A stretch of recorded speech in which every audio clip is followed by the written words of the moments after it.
नमस्कार दोस्तों। उम्मीद है आप सब अच्छे होंगे। मैं प्रखर श्रीवास्तव स्वागत करता है आप सभी का गुरु घंटाल में। इस वीडियो में हम 16-17 फरवरी 2021 को हमारे देश और विदेशों में क्या क्या घटनाएं घटीं, उनसे रिलेटेड कुछ इम्पॉर्टेंट करंट अफेयर्स इस वीडियो में हम रिव्यू करेंगे। निकल पड़ते हैं और देखते हैं कि पहली खबर कहाँ से आ रही है। दोस्तों, राजनाथ सिंह जो कि हमारे देश के डिफेंस मिनिस्टर हैं, उन्होंने एक पोर्टल लॉन्च किया है। स्क्रीन पर आपको नज़र आ रहा होगा, ई छावनी। कैंटोनमेंट को छावनी कहा जाता है हिंदी में। अच्छा, इन्होंने ये ई छावनी पोर्टल लॉन्च क्यों किया है? For online civic services to the cantt board. Hindustan में टोटल 62 कैंटोनमेंट बोर्ड हैं।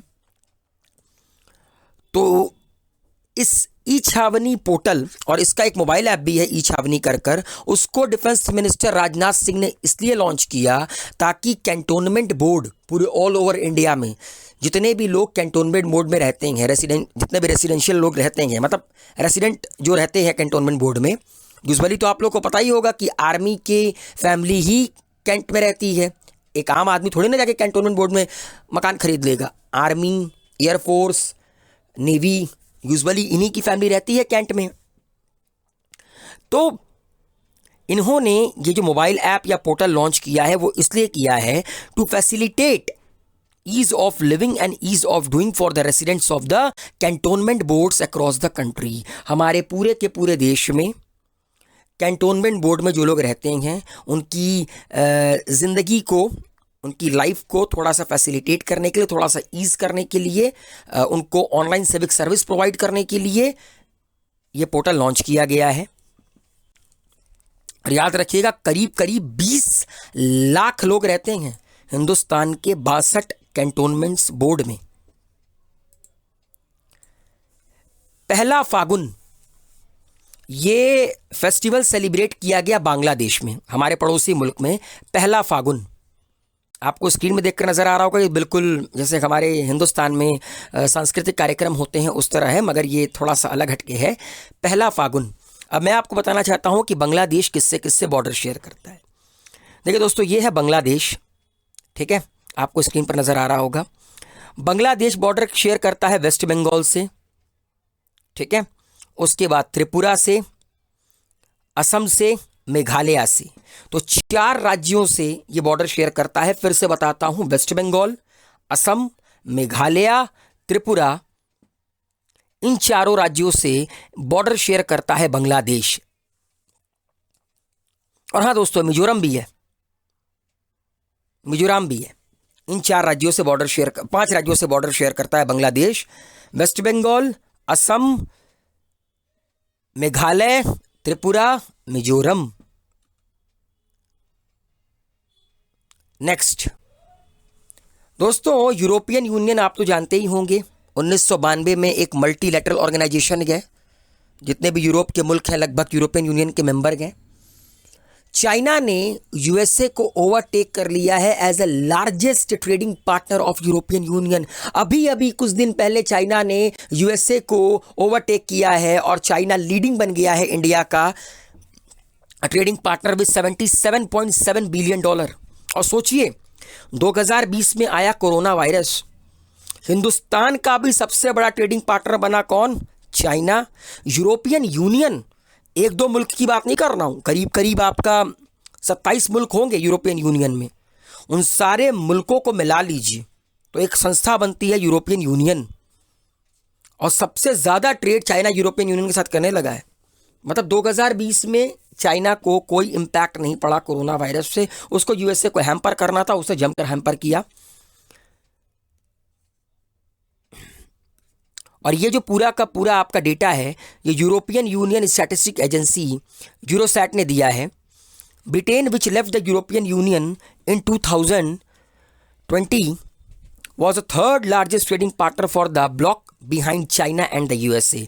तो यूरोपियन यूनियन सबसे अधिक ट्रेड करता है चाइना के साथ, चाइना के बाद यूएसए, और यूएसए के बाद है आपका ब्रिटेन, जो कि कभी यूरोपियन यूनियन का पार्ट हुआ करता था।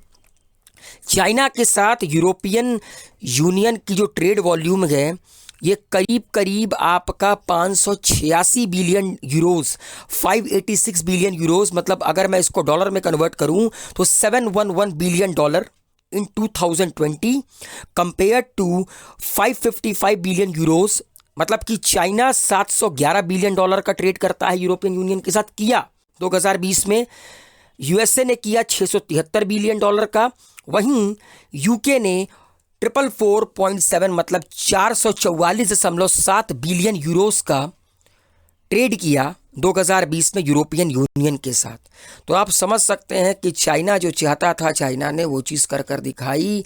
चाइना इंडिया का भी लीडिंग ट्रेडिंग पार्टनर बन गया, चाइना यूरोपियन यूनियन का भी लीडिंग ट्रेडिंग पार्टनर बन गया। उसको हैम्पर करना था यूएसए को इकोनॉमिकली, उसने हैम्पर कर दिया।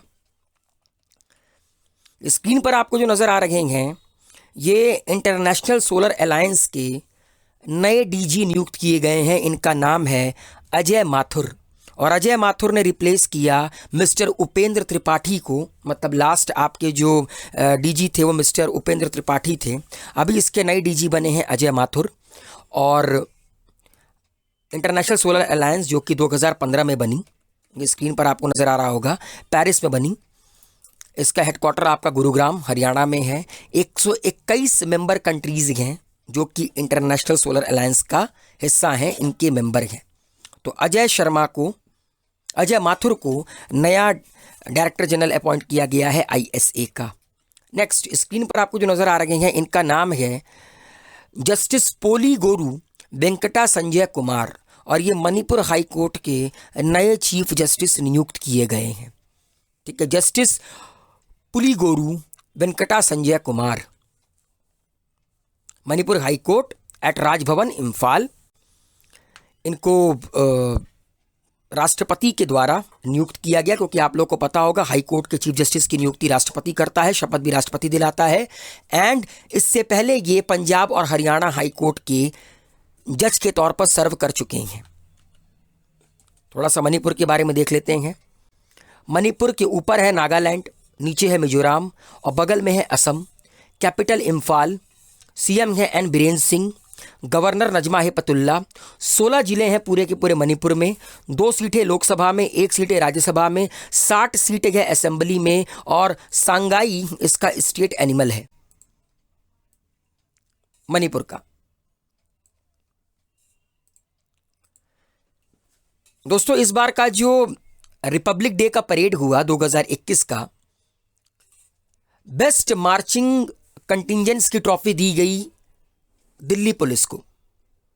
ठीक है, दिल्ली पुलिस को आपका बेस्ट मार्चिंग कंटिंजेंट ट्रॉफी दी गई 2021 की। स्क्रीन पर आपको नजर आ रहा है राजनाथ सिंह देते हुए, हमारे देश के defence minister. Jat regimental centre back the trophy of the best marching contingent among the tri service. और अगर आप ट्राई सर्विस की बात करेंगे आर्मी, नेवी, एयरफोर्स की, तो वहां पे जाट रेजिमेंटल सेंटर को बेस्ट मार्चिंग कंटिंजेंट की उपाधि दी गई। ठीक है, and Delhi police was adjudged as the best marching contingent among the central arm police forces and other auxiliary service. अगर आप सेंट्रल आर्म पुलिस फोर्स और अदर ऑक्सिलरी सर्विस को देखेंगे तो दिल्ली पुलिस को बेस्ट मार्चिंग कंटिंजेंट की उपाधि दी गई।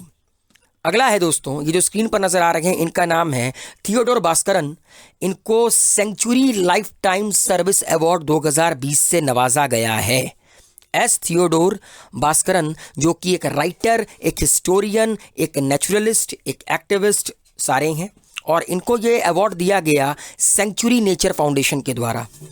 नेक्स्ट, असम की गवर्नमेंट ने हिमा दास को डीएसपी नियुक्त किया है, deputy superintendent of police by the Assam government. ये 21 साल की हिमा दास, इन्होंने हमारे देश का नाम बड़ा रोशन किया है। इनको धिंग एक्सप्रेस कहा जाता है क्योंकि ये जिस विलेज से बिलोंग करती हैं उसका नाम धिंग है, तो इन्हें धिंग एक्सप्रेस कहा जाता है। और फिलहाल ये करेंटली ट्रेनिंग ले रही हैं at NIS Patiala and will be aiming to qualify for the Tokyo Olympics as the athletics calendar starts in a few day. और ये इनका एम है कि आने वाला जो टोक्यो ओलंपिक्स है उसको ये कहीं ना कहीं क्वालिफाई करे, जो कि ये कर भी लेंगी। 2018 के एशियन गेम में इन्होंने 400 मीटर की रेस में सिल्वर जीता एंड 400 मीटर की वुमेन रिले रेस में इन्हें गोल्ड मेडल दिया गया and mixed 400 metre relay quarters in the quadrennial event in Jakarta. मतलब कि इन्होंने हिंदुस्तान का नाम बहुत रोशन किया है। इनका नाम है हिमा दास और ये नई डीएसपी नियुक्त की गई हैं, डेप्यूटी सुपरिटेंडेंट ऑफ पुलिस नियुक्त की गई हैं असम गवर्नमेंट के द्वारा। जम्मू कश्मीर की जो चेनाब वैली है वहाँ पर कंचोट फेस्टिवल मनाया गया। ठीक है, कंचोट फेस्टिवल असल में नाग कल्चर का एक सिंबल है and was observed with the religious fervor and piety across the Chenab valley region of Jammu and Kashmir. और जम्मू कश्मीर का जो चेनाब वैली का रीजन है वहाँ पर ये जो कंचोट फेस्टिवल है बड़ा ही धूमधाम से मनाया जाता है, मनाया गया। ये फेस्टिवल लोकल्स के द्वारा सेलिब्रेट किया जाता है। Mainly Nag followers who believe that on this day of Gauri Tritiya, मतलब गौरी तृतीया के दिन ये मनाया जाता है। और जो नाग फॉलोवर्स होते हैं उनका मानना है कि ये जो गौरी तृतीया का दिन है इस दिन भगवान शिव और माता पार्वती की शादी हुई थी and the latter insisted on a throne made of snow as her wedding gift. और उसके बाद ये दोनों लोग वेडिंग गिफ्ट के तौर पर बर्फ से बने एक सिंहासन पर बैठे। आइए देख लेते हैं चेनाब रिवर के बारे में। असल में चेनाब रिवर आपका हिंदुस्तान से फिर आपका पाकिस्तान की तरफ जाती है। ठीक है, निकलती है बारालच्छा पास से, Lahaul and the Spiti district. आप लोगों में से ट्रैवलर होगा उसने कभी ना कभी ड्रीम ज़रूर देखा होगा स्पीति वैली जाने का, तो वहाँ पे एक बारालच्छा पास गए, वहाँ से चेनाब नदी निकलती है। ठीक है, और चेनाब नदी दो नदियों को मिलाकर बनती है, चंद्र और भागा रिवर। तो ये बनता है आपका चेनाब रिवर और ये ही नदी आपका सतलज से जाकर मिलती है। चेनाब नदी आपका सतलज से जाकर मिलती है बहावलपुर ज़िला पंजाब में, जो कि पाकिस्तान में है, पाकिस्तान के पंजाब में है। और वहाँ पर ये पंजनाद रिवर बनाती है, मतलब चेनाब और सतलज मिलकर।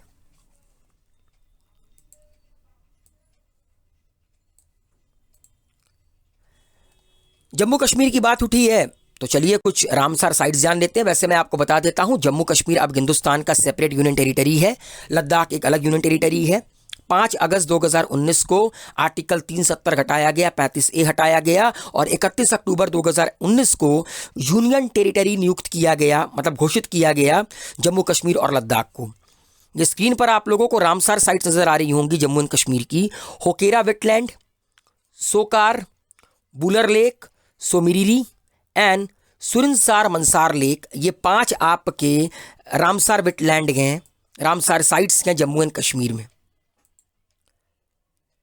वेस्ट बंगाल में 11वां राष्ट्रीय संस्कृति महोत्सव इनॉग्रेट किया गया और इसको इनॉग्रेट किया वहां के गवर्नर श्री जगदीप धनखड़ ने।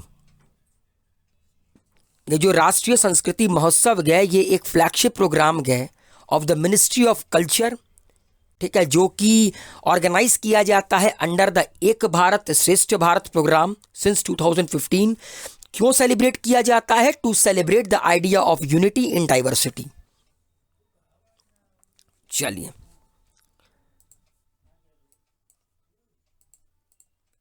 तो दोस्तों 16 और 17 फरवरी की इतनी सी कहानी थी। उम्मीद है आप लोगों को वीडियो पसंद आया होगा।